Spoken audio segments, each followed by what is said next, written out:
Hello বন্ধুরা, আমি এই যে বাটা মাছ রান্না করছি। এখন আমার রান্না হয়নি, শুয়েছিলাম। বাটা মাছ আর কিছুই করতে পারবো না মনে হয়। আর এইদিকে ভাত, ছোট্ট জায়গায় ভাত বসেছি। ভাতও হয়নি এখনো, নামিয়ে রেখেছি, আর একবার বসাবো। দেখো বন্ধুরা, আমার বাটা মাছ রান্না করা হয়ে গেছে।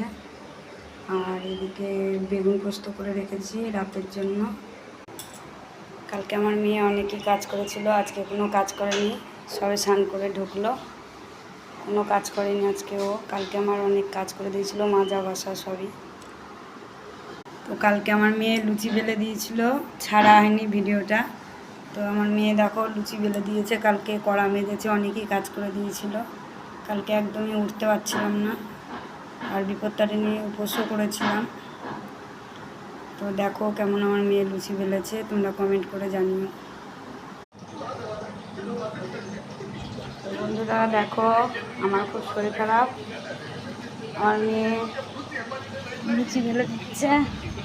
বাবা, এই যে আমার মেয়ে লুচি বেলে দিচ্ছে। আজকে আমি বিপত্তারিণী পুজো করেছি। এই যে 13টা লুচি খেতে হয়। তো দেখো কি সুন্দর লুচি বেলেছে।